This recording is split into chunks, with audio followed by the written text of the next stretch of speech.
What's going on, guys? Jake here with Uncommon EDC, and today I'm going to be checking out some lockpicks, more specifically the Grim Workshop lockpick survival card that came in last month's Grim Workshop monthly subscription.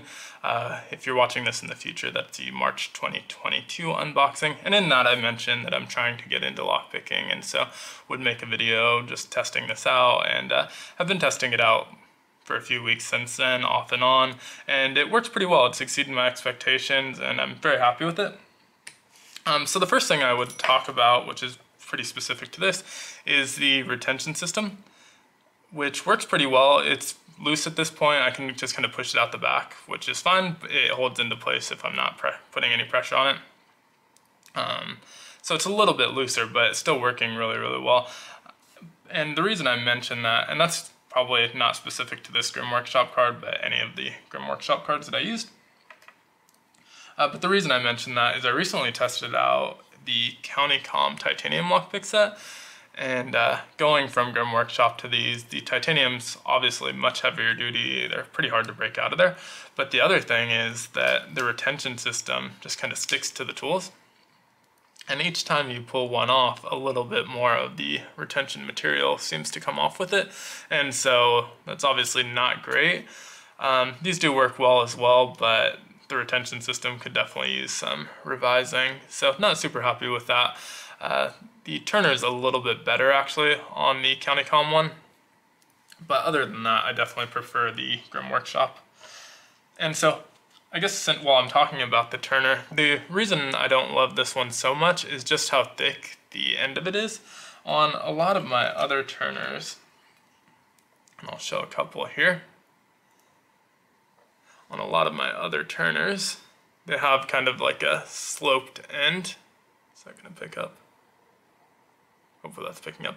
Yeah, so it gets a little bit thinner at the end of the turner, and that seems to work much better. And then obviously the shape of all of the other turners besides the CountyComm or the Grim Workshop ones is a little bit easier to use. I don't think that's anything that you can fault it for though, because obviously in the format that you're getting it in, which is a credit card tool, they have to be flat and lay flat. So can't fault it for being flat, even though that makes it a little bit harder to use.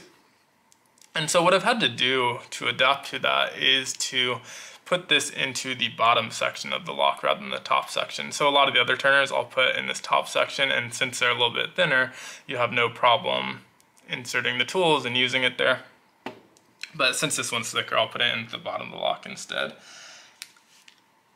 And so I am going to use the rake because I am still a beginner lockpicker. I can pick it with the regular pick, but I'm not super consistent. It might take me 15 seconds or it might take me 15 minutes, and I don't want this video to be too long. I guess I should also mention, you might be wondering what all the random stuff in the background is. It has nothing to do with the video. I was taking some Instagram pictures earlier today and thought it looked nice and would be nice to have something in the background here while I'm doing this, so just left it there, but it has nothing to do with the video. So what I'd like to do actually is drop the rake in first, just so that you can slide it in there without the turner being in the way. And then putting the turner here on the bottom and applying some light pressure. And so once that's there, I just do a little bit of raking and it pops right out. So that as you can see, that took about 5 seconds. It's not hard, and these lockpicks work perfectly fine. Again, if I do it with the turner on the top of the lock rather than the bottom, I can still do it, but it's a little bit less consistent. It just works better in this case. When it's on the bottom for me. And just to kind of show that again, putting very, very light pressure on the turner and just raking up and down a few times. Actually, I lost the pressure on the turner there.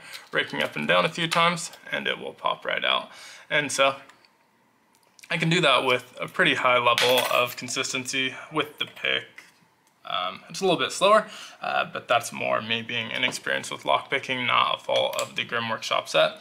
And again, I'm using a practice lock here. This is from CountyComm, but I think they sell this exact lock on Amazon as well. So if you want one to practice on, This one you can kind of see inside and see how the pins are moving and reacting to what you're doing. And so it's a good kind of learning tool. But I also practice on regular locks, just master locks and random locks that I have around the house. And that seems to work well. But these have held up really well as well. I've probably picked this lock a good 25 times or so with the rake and maybe 10 times with the pick. And as you can see, they're holding up fairly well. You probably can't see any wear and tear. They are a little bit bent, but you can just kind of bend them right back to where they go and just put it back on its retention system.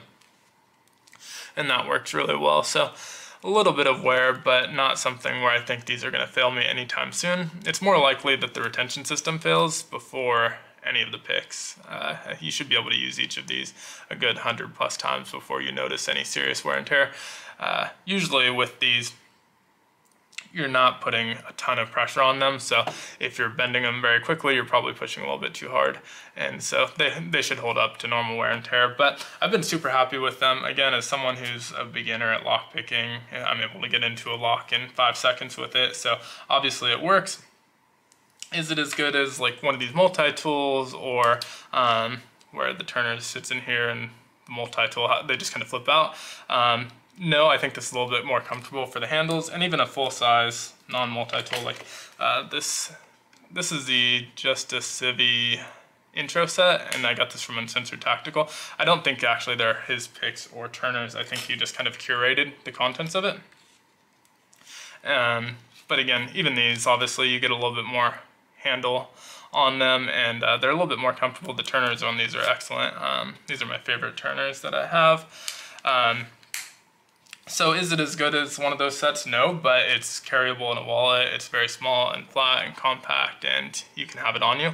The only thing I would mention, of course, is make sure you know your local laws. I think here it's not technically illegal, but if you don't have good reason to have it, it could be considered like burglary tools. And so you should have a pretty good reason that you're holding these if you're carrying them. For me, I'll probably throw them into like a bag, a bug out bag type thing.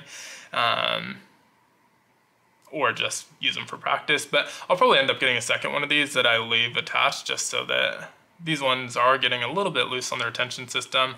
If I shake it, they're still secure, and obviously in a wallet, they're gonna be pretty secure because you're like sitting on them. There's probably a card in front of them, but they do loosen up over time, and so as you can see now they're a little bit looser, they will fall out. So if you're practicing with them, which of course I would recommend you practice with them and get to know them and know that you're comfortable using them. But if you are practicing with them, that retention system will eventually wear out a little bit. Again, I've been using these for a couple weeks now, just testing them out, so to be expected, but I probably will get a new card just that I'm not going to use.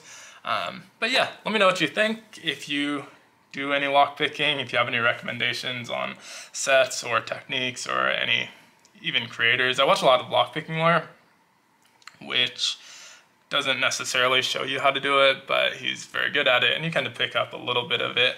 I'm sure he has training videos as well, but a lot of times I'm just kind of watching him for entertainment purposes, so not absorbing a lot of that. But if you have kind of creators that you're aware of that teach lockpicking, give me some recommendations in the comments below, and I'll definitely check them out. But thanks as always for watching. Be sure to like, comment, subscribe, and hit the notification bell, and I hope you have a great one.